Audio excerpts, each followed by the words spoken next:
Good morning, good afternoon, good evening, whenever you guys are watching this. Appreciate you getting on. Again, just trying to provide more information for our players on the recruiting process, talking to different coaches, different people that work in baseball that, we have a really good relationship with and we trust a lot. And lucky tonight we got, two former college coaches on. The guys over at EMD, they do a phenomenal job helping, families navigate the recruiting process. Um, but I'll give it over to Andy and Keith, let them introduce themselves. And if you guys want to just, kind of hit on it for a couple seconds, kind of what you guys do and, how you help families. Yeah, absolutely. Me and Keith came together and started EMD a few years back.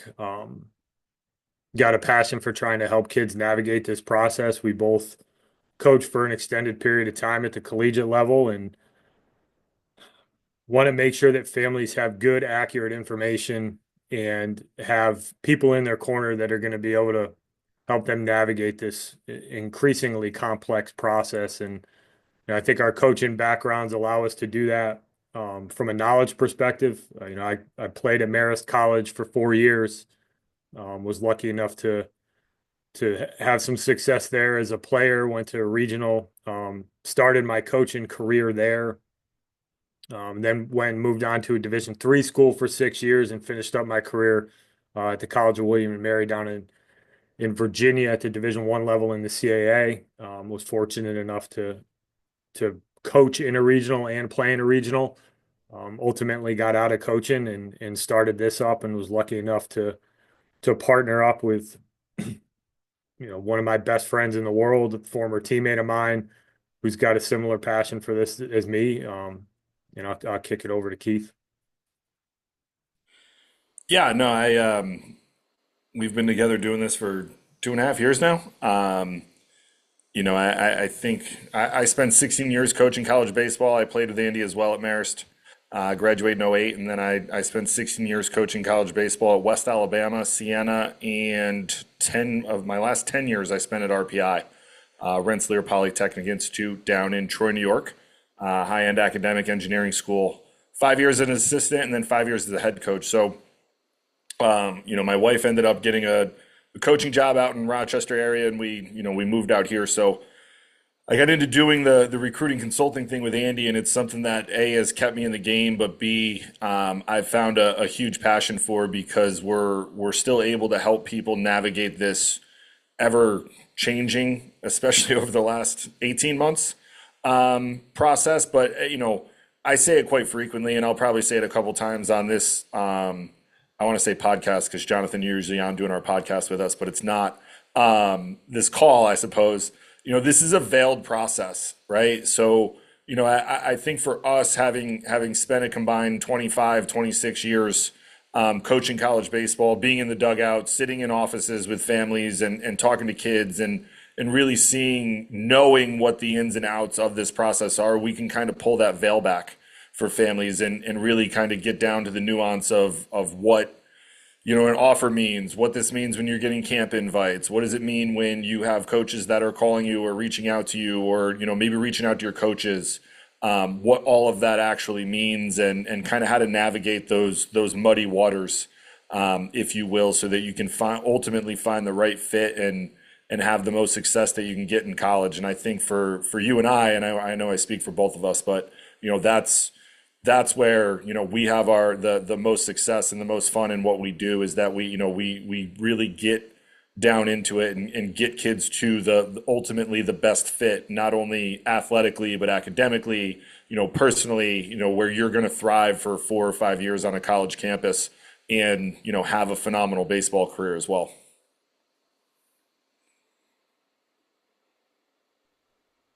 Good stuff right there. Um, and most importantly, these guys are guys that we work really well with. And for me personally, two of my very, very, very close friends. Um, I mean, we got a group chat that, we talk recruiting, college baseball, life stuff.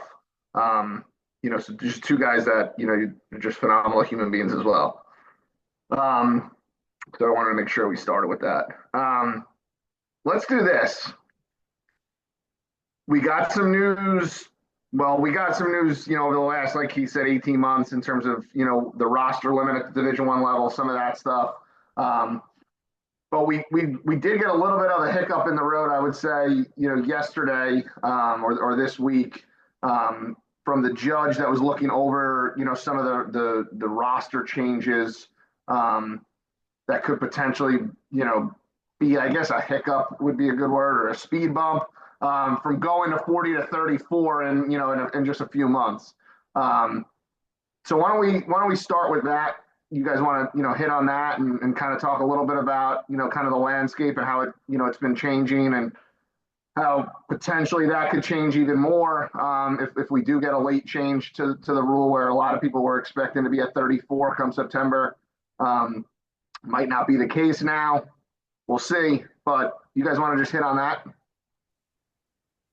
Yeah, I mean, I think it's probably the most, from a pure recruiting perspective, I think it's probably the most impactful part of that legislation. A lot of it is tied to NIL money and distributions and back pay for kids that who played college sports, likely should have profited off their image and likeness at some point.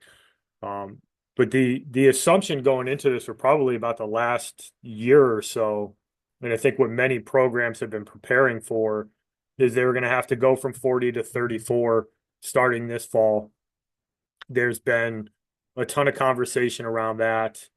You have programs that have already put in motion some of the roster consolidation by telling some high school guys that, hey, you don't have the offer that we had originally given you, kind of in preparation for this. There's still influx in terms of what the fall might look like, which I think might be, in the long run, might be the most important part of this. But the recent hearing, the judge, one of her main talking points was, I think that the lawyers who are involved in this need to go back to the drawing board and think about how they're going to implement the roster cuts. So it could end up being something that's more tiered. I know Keith has some thoughts on how it might play out. But that'll be a big piece of this that needs to get resolved from a coaching perspective, because you need to know what you have to go into the fall with the transfer portal and your high school recruiting class. You got to be able to do the math and prepare yourself for ultimately what your roster is going to look like. So it's an impactful decision that's going to come up, and I don't think there's any clean way where everybody gets out of this and everybody's happy. At some point in time, whether they kick the can down the road a little bit with a little bit of a tiered process to get to that 34 ultimately, at some point it's gonna be painful on high school kids. It's gonna be painful on guys that are on campus. I think a lot of times people forget that some of those roster cuts are going to come from guys who are currently wearing a uniform, not necessarily the reduction of high school spots. So curious to see how it's going to play out. It's definitely going to be impactful moving forward. But I think in terms of a lot of guys who are going through the process right now, 26s and 27s, just being aware that at some point there's going to be less Division I roster spots. It doesn't fundamentally change the process, I don't think, but it's information that you have to be aware of, and you have to understand that if you go from 40 to 34 on paper, you're losing close to 1,800 Division I roster spots. And that has a trickle-down effect in the long term. And it's important to have this information and understand how it could potentially impact you.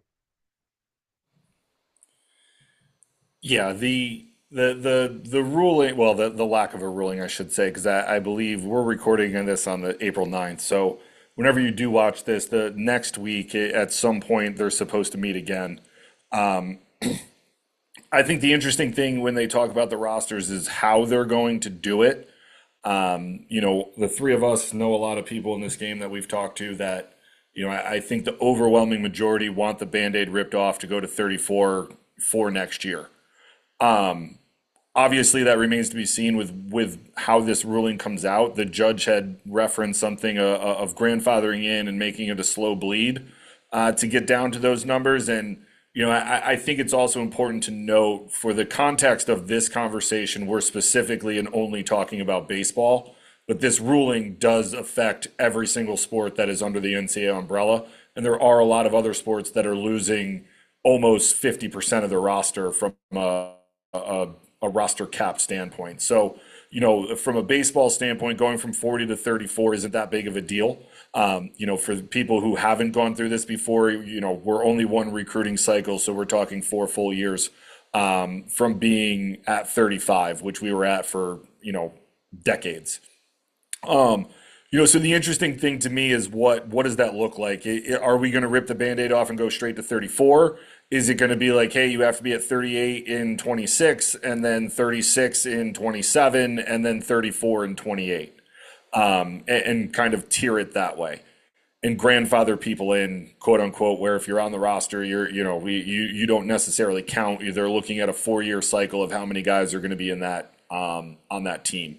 So it's interesting to see how coaches are doing it. You've kind of seen it already in the fall of last year where you had guys get dumped, kind of anticipating this. I have a sneaking suspicion that it's not just going to be incoming guys only, where, if you doom scroll on Twitter in the baseball world, there's going to be no high school spots and, everyone's recruiting out of the transfer portal. The fact of the matter is you can't commit to the transfer portal. Like, you have to commit to a college before you can get into the transfer portal to go somewhere else. So they're not going to stop recruiting high school guys. But that, I think it's interesting, again, with the roster stuff, is if you get to a point now where it's going to go to 34, I think coaches are going to be left with the decision of, hey, we really like this high school class we have coming in. There's going to be a ton of guys in the portal. Here's some rising seniors, rising juniors, rising sophomores that we don't necessarily think fit into our long-term plans that might, kind of be told you don't have a roster spot anymore. So I'm very interested to see obviously what this ruling is and how it kind of shakes out and how coaches are going to go about doing it, and I not to scare everybody, but I think that it's going to be a program to program decision on how they attack getting to 34-man rosters. Not every program is going to do it the same. Are some programs a little bit more transfer portal heavy recruiting? Yeah, they are. So it'll be a wait and see game with a lot of these coaches and programs with how they do it. And I think the other thing too, kind of wrap it up, is when you see all this stuff in the news and, the roster limits and all that stuff, it's only specific to Division I sports. This has no bearing on Division II sports, Division III sports, from roster limits and things like that. This is specifically and only related to Division I baseball. So that's kind of where it is. If you're somebody who slots in at Division II or Division III, the roster limit stuff really isn't a concern of yours, to be completely honest with you.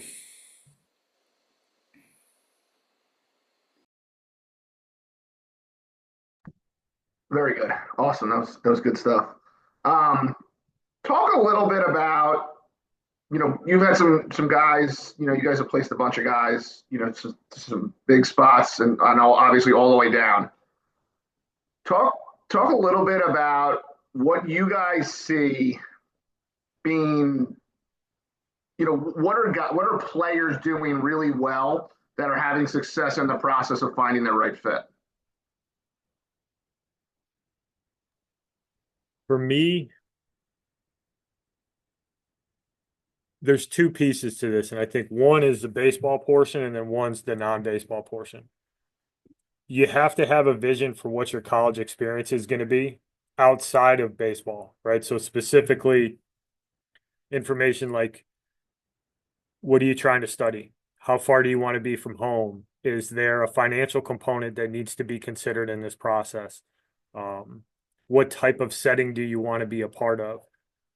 Guys who come into this process, and they don't necessarily need to have that figured out right away, but it's something that we stress with the families that we work with, that the baseball piece is one part, but the actual college experience and what you go through on a college campus and what those 4 years look like, there's other components to it that we need to consider. And the families that are able to wrap their heads around that this has to be more than just a baseball decision, I think they have a leg up in this process. If they're able to go to the drawing board and make some decisions around how far do I want to be from home? What am I looking to study? So that gets you to a place where you can start to target a specific type of school. From a baseball perspective, I think it all starts with the initial evaluation and having some people in your corner, one that you trust, and two that have experience in the evaluation process and a deep understanding of where certain types of players slot into the college baseball ecosystem. And the families that are open and honest about that, I think, have the most success because they're not stuck chasing something that may not be attainable, right? You may want to play in the SEC or the ACC, that's great. But if you don't have the prerequisite skill set, or we've gotten confirmed information that, hey, those aren't going to be schools that you're going to fit at right now athletically, people who hang on to that and don't pursue other options and don't keep their options open from a playing standpoint, sometimes they can get stuck behind the eight ball. And a lot of times what happens is they lose out on opportunities that would have been there if they were open to some other opportunities. So for me, it's separating the two pieces of this puzzle out, and the families that are able to go through that openly and honestly, they tend to be more successful in this process with my experience. I think Keith would probably echo a similar sentiment, but I think those are two key pieces of the puzzle, and people who have that part of it sorted out, they tend to be successful in this process. Yeah, I think the only thing I'll add to that, from an openness standpoint, is being open to a myriad of different divisions and options. From our standpoint, having coached for so long, we know kind of there's varying tiers within Division 1, 2, and 3 baseball. And chasing the bumper sticker isn't necessarily always the best fit for people. The other is I think, a sense of humility from, this is something that is, a daunting task, to be honest, especially if you don't necessarily know a whole hell of a lot what's going on. But understanding, you have to rely on some people that have the experience and, have lived this before to really tell you where it is that you fit and not get upset about that. Because the reality is, about 8% of high school seniors who play baseball are going to go play in college. So like it's a very competitive landscape. 92% of high school seniors right now will not play college baseball. So you have to understand that it's super competitive. It's very, the margins are pretty thin on all different divisions, and the floor of college baseball is just getting higher every year. So, being able to take constructive feedback for where you are at and where you want to go, the projection, where you slot in, and I think the other piece too is, what do the academics look like too? I think some of the people that have the most success in this process are families and kids more specifically that have, do a really good job in the classroom. And, you're going to send this out to a lot of your guys. You're going to hear it from your parents. You'll hear it from your coaches. You'll hear it from me. I coached at one of the best academic institutions in the country. The better your grades are, the more doors and more opportunities that'll stay open to you longer. Because it's going to open up a lot more things for you to be able to do academically. And I think the people that really, the families and the kids that really understand that, and can be really good in the classroom, eventually end up finding the right fit because they have so many more options available to them, kind of just based off their academic profile for where they can go. Because you could land in all three divisions depending on your skill set and have a phenomenal career and a great college experience just based off the fact that you're a really good student.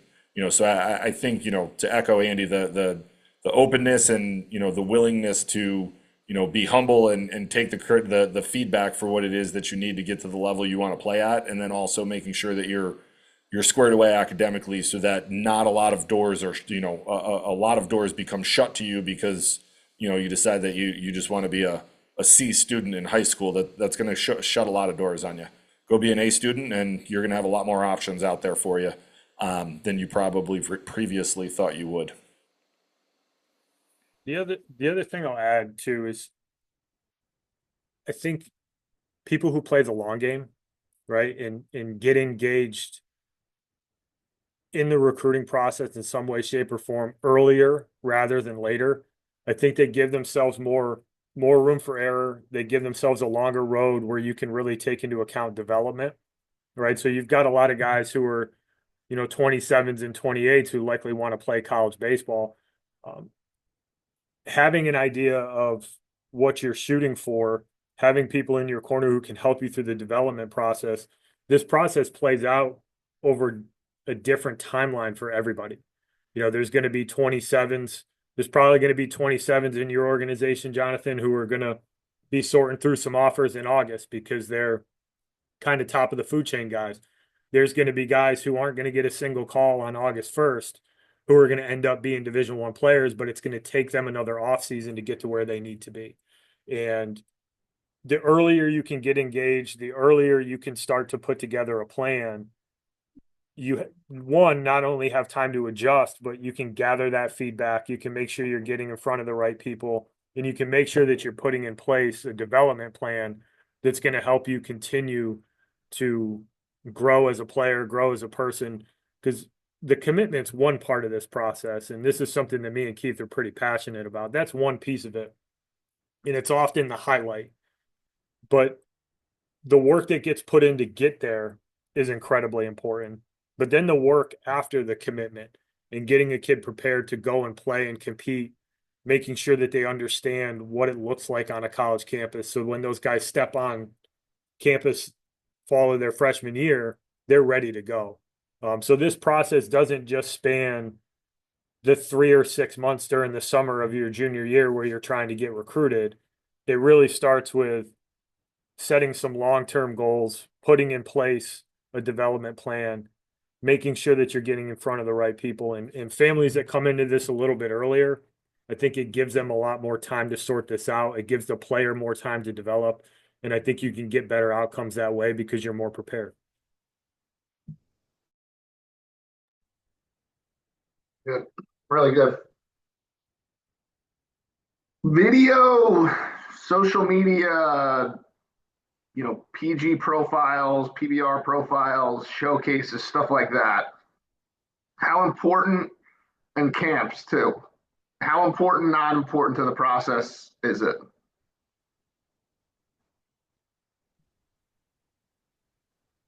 It's a loaded question. I think all of it is important to a certain extent, right? But I think it's important to understand where your value is, right? When you're talking about showcasing, when you're talking about going to a perfect game event or a PBR event, I think timing is really important, right? And not rushing to go do that, right? The reality is if you're a 2027 and you spend 500, $600 to go to a PBR event and you're 78 to 80, that event's probably not really moving the needle for you, right? So the timing of when you go, I think, is really important. And not just trying to throw money at the problem and seeing like how much can I go and get exposure. I think one thing that can happen is that early exposure can get you exposed, right? And not that people write guys off at an early stage, but you want that first impression that you're going to make on a coach to be a good one. I'm a big proponent of the on-campus camps if it's done in a targeted fashion, because I think there's a couple pieces of the puzzle that it helps with. One, it's a built-in visit, right? If you're going to go to an on-campus camp at a school that you might potentially fit at, you're one, getting in front of that coaching staff. Two, you're giving yourself an opportunity to go and showcase your skills. Three, you're going to go and visit that school. So now you've checked that box. But the other part is, in something that we like to do with our guys, is we get feedback from coaches directly on where a kid stands. And that helps clear up the waters in terms of where a kid might fit or what a kid might need to work on. So I think there's a ton of value in the on-campus camps if you're doing it in an informed way. I'm less high on the winter PBR showcase events. I think that there's a lot of people who spend money on that probably would be better off using that money to get somebody in a weight program, getting them with a good strength and conditioning coach, a good pitching coach, and focusing more on the development. So when you do get in front of those coaches, you're at a place where you're a recruitable player. So I think that's something that families and players need to think about as they go through this process is the timing of it, and then making good decisions in terms of where you're spending your time when you do those showcases. Sorry, I was trying to find the mute button. Yeah, I agree with everything, obviously, because we do this together. I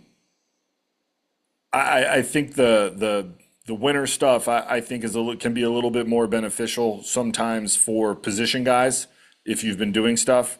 From a pitching standpoint, I'm not super high on winter workouts, or excuse, I shouldn't say workouts, winter showcases, camps, things of that nature, depending on where you are in the country, right? Like if you're a Northeast kid, and you're not really spun up and built up ready to throw, it's not necessarily the greatest idea to go try to showcase yourself early on if you haven't really been throwing. A couple different reasons. One, obviously, first and foremost, is health and safety. Second, if you go in there and you're not very good, you can get yourself crossed off lists relatively early. If you go in there and you're really good, the best that's going to happen is the coach is going to be like, yo, we got to get out and see this guy throw this summer. So, you can kind of save yourself some money and just either go to a camp later on when you're built up around March or April, before the high school season starts. I know some of the, PBR and some of these other organizations do stuff with summer teams around that time where guys are a little bit closer to being in shape, and or, wait until you get through the high school season and kind of set your schedule up from a summer standpoint to be able to get out and see to some of those camps. The social media thing, Jonathan, I know you mentioned, social media has certainly shrunk the recruiting world, right? Twitter, Instagram, coaches are on there, looking at guys, coaches still follow, like they're going to follow all the PBRs and Perfect Game and, Best in the U.S. showcases. And there's a ton of a litany of events out there, the Head First, the Show Balls, where you can get video and metrics and things on kids that are at their events. I would be lying to you if I told you that coaches aren't scrolling through Twitter and looking at some of this stuff. It's not necessarily something that I'll tell you will flat out get you an offer at a school, but it's certainly something that you can utilize to get your foot in the door at programs because it shrinks the country. So you can have coaches from all over the world, all over the country looking at, your video on Twitter through flat ground apps or flat ground bats, things of that nature. I still get them on my feed, so guys will see it and, oh, wow, I like that swing. Maybe I'll, follow up with this kid and see where he's at in the process.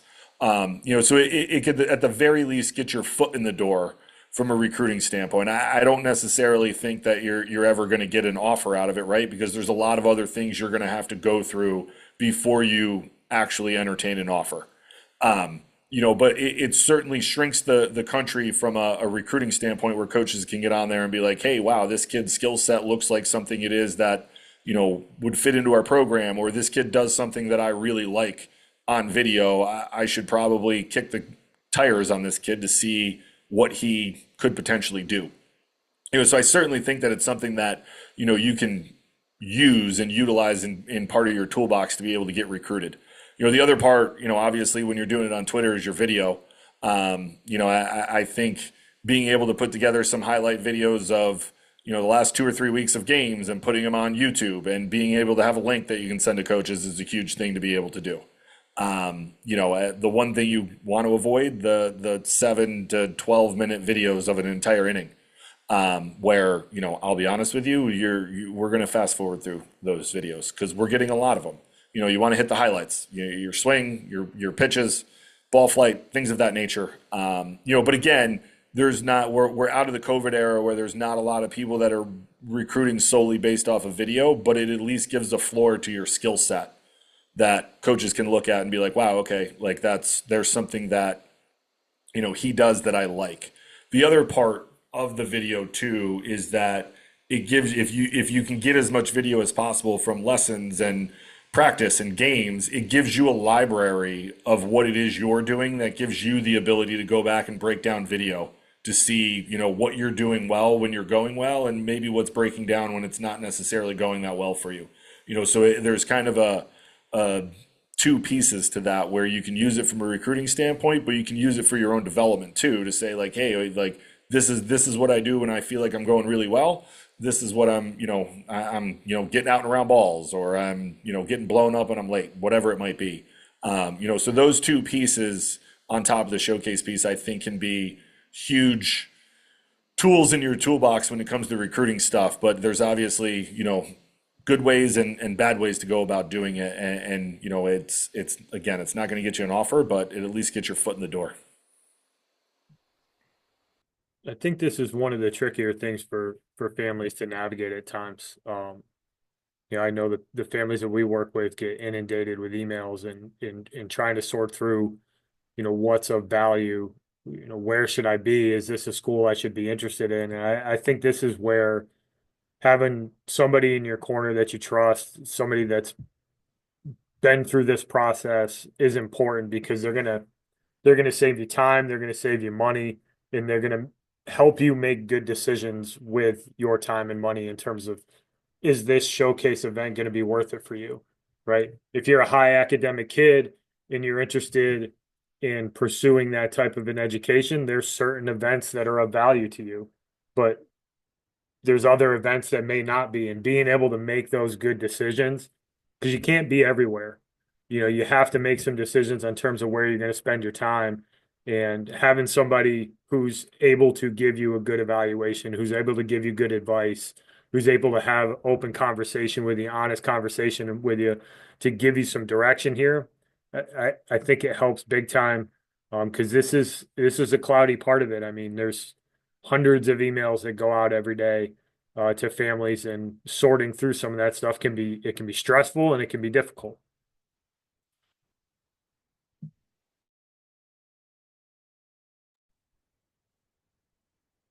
Perfect.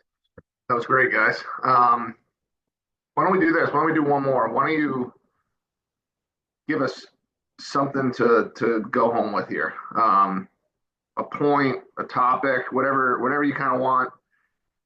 Give us something to kind of go home with. If you guys feel like it's super important right now that our families should know, halfway through the high school season, as we're starting to transition into summer. What's something that is important, to think about and to know? I mean, I think for me, the most important thing is not to hit the panic button. The vast majority under the new rules, where coaches can't talk to anybody until August 1st preceding your junior year of high school. Add in the transfer portal and everything else we have going on in college baseball, plus the rules we talked about at the start of this. Recruiting has become the speeding bullet train that the three of us lived on for our entire coaching careers, has screamed into the train stop, and it ain't leaving. So the vast majority of kids are going to be recruited. If you're 26, the vast majority of 26s are going to be recruited during this summer, Division 1, 2, and 3. The 27s that are going to get recruited this year, like the guys that are going to actively really get recruited, we're talking Power 4 schools, borderline draft guys that are really going to get super after it from a younger perspective. So I think the biggest thing is just understanding that there's going to be plenty of roster spots available for at all levels when you get to recruitable ability and recruitable age. And not to necessarily think, to look around and think that, you're behind the eight ball, you need to do this, I mean, shoot, if you think you're behind the eight ball, give us a call. I'll tell you that you're not. But, I think the biggest thing is, like, you have to be recruitable from a student athlete standpoint before you can get recruited. And then from that standpoint, it's a slow process, right? The vast majority of kids are going to get recruited in June, July, August, and September of this year. You're going to take your visits, you're going to entertain your offers and make decisions then. So it seems like it's going to be it seems like a very slow burn, which it is, but it can speed up very quickly, where all of a sudden there's 4, 5, 6, 7 schools that are interested, and it's like your head's spinning, you got to make a decision, you might get deadline, and like, oh my gosh, what do I do? So I think the biggest thing is to understand that, like, this is a slow burn. You can take your time, and not everyone's recruitment process is the same, right? So don't look at everyone else and compare yourself to someone else's recruiting process, because everyone's in a completely different spot, and no one's journey is the same. And ultimately you could end up at a very similar school or even maybe the same one in a completely different path than other kids that are going to be in your recruiting class. So, I guess those three things. Understand that you got to be recruitable before you're recruited. It's a slow burn, especially if you're a 27, 28, like it's going to be even slower. Most kids are going to get recruited this summer from a 26 standpoint, and that, not everyone's path is the same. Sorry if I took all of yours, Andy. No, this will be perfect because I got three that are going to be a little bit different. This is why we work so well together. All right, couple things. One, I don't think there's enough focus put on development, right? We're oftentimes so focused on the result and so focused on trying to get to that commitment that we lose sight of the fact that we got to continuously be trying to get better. So that's not just swings. That's not just working with your pitching coach. I think one of the quickest ways for players to move the needle from a talent evaluation perspective is to fall in love with the weight room. The game of college baseball is become incredibly physical. If you turn on television and you start watching some of these games, you get a pretty good look at. There's not a lot of 150-pound guys running around college baseball right now at any level. So I think that having the weight room be a key part of your development is huge. I think making sure that you're lifting in season is a big part of this. But then that off season, getting strong, moving better, becoming more athletic, that's going to move the needle quite a bit. Skill acquisition is a little bit easier than that physical development. So falling in love with the weight room and not letting up on the development process. That'd be one for me. The other piece is understanding that the evaluation process is more than metrics, right? Metrics are a tangible way to measure somebody's specific skill set, how hard they throw, how fast they run, how fast they can swing a bat, all that kind of stuff. And it does matter. Coaches are looking at that. They're going to be more concerned with what you do in the game. But I think the thing that doesn't get talked about enough is that coaches, when they come to watch you play, they're not just evaluating what you do from a physical perspective or what those results are, but they're going to pay attention to how you react when things go bad. How do you communicate and act around your coaches? How do you communicate and act with your parents? What's your preparation look like? I can tell you right now, if I was going to watch a guy throw, they had a 4 o'clock start. I'd be at the field at 2:30, 2:45 if possible, because I wanted to watch that guy prepare. So be cognizant of the fact that the coaches are paying attention to a lot more than just those more tangible outputs. They're going to look at how you play the game, what kind of motor you have, how you interact with your teammates. That clues them into the type of person you are, clues them into the type of competitor you are. And that is a big part of the evaluation process, especially when they're getting down to starting to make some decisions on some guys. The third piece, and maybe the most important piece, is people matter. And what I mean by that is the people you surround yourself with in this process, your coaches, anybody who ultimately ends up helping you in the recruiting process, they're going to play a huge role in this.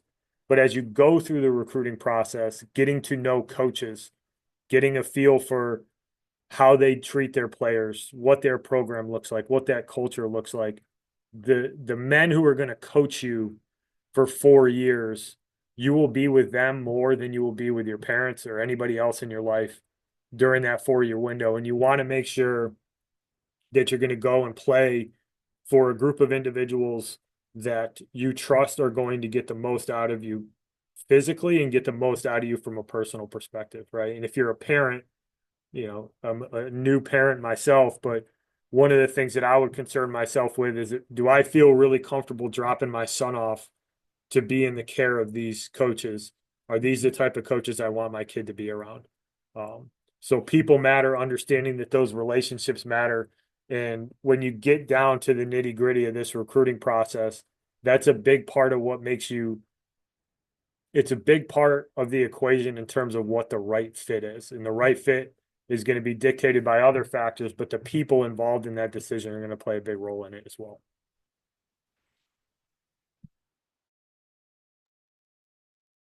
Well, I can't thank you guys enough for coming on and chopping it up for a few minutes with us, and sharing some serious insight to, what this, this process looks like, and, how you guys help people, and, just your general knowledge, or advanced knowledge, probably is a better way to put it, of this process, and, for how doing it for so long, and having so many connections at that next level is it's just so crucial. So thank you guys for getting on. I really appreciate it, and we'll talk to you guys soon. Thank you, Jonathan. You're the man. Excited to have you on the podcast again. Thanks, guys.